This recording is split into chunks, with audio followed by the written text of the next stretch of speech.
Hello everyone. Today let us have a discussion on types of rocks and their formation.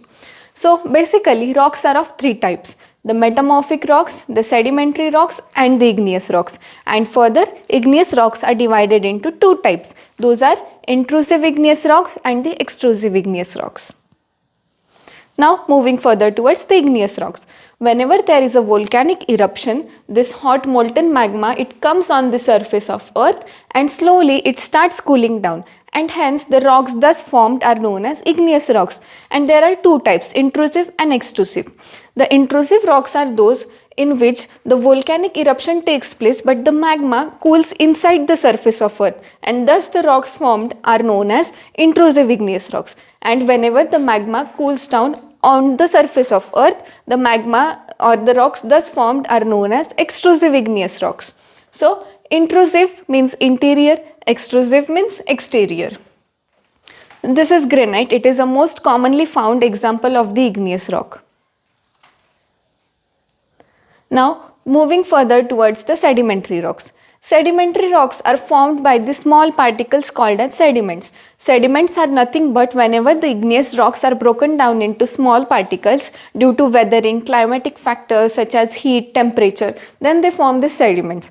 And whenever the sediments undergo deposition, compaction and cementation, they form these layers of rocks, and this rock is nothing but the sedimentary rock. So here in this example, you can clearly see the layers of rocks. These are nothing but the sedimentary layers of the rock, and these rocks takes hundreds and millions of years for their formation. These are some examples of sedimentary rock. Conglomerate is the most commonly found sedimentary rock. We can see this conglomerate everywhere. This is totally made up of sediments, which are small particles, and they are collected together to form this rock. Next is the metamorphic rock. Metamorphic rock is nothing but the rock which are formed by the mixture of two, like igneous and sedimentary rock. So whenever this rock bed undergoes heat and pressure, heat is provided by the molten magma which is inside the surface of earth, and this pressure is provided by the rock bed which is on the surface of earth. Then due to these two factors, the rocks here thus formed are known as metamorphic rocks. For example, sandstone is a sedimentary rock which on having heat and pressure is converted into quartzite. Quartzite is a metamorphic rock. Similarly, shale, it is also a sedimentary rock, but when it undergoes some pressure or temperature, it is converted into slate. Slate is a metamorphic rock.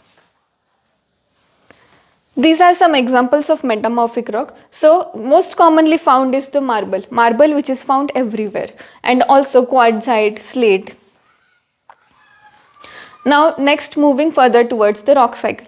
Rock cycle is nothing but the patterns in which rocks are formed. They all are connected with each other. The igneous rocks are known as the primary rocks, and further all these rocks are formed with the help of igneous rocks.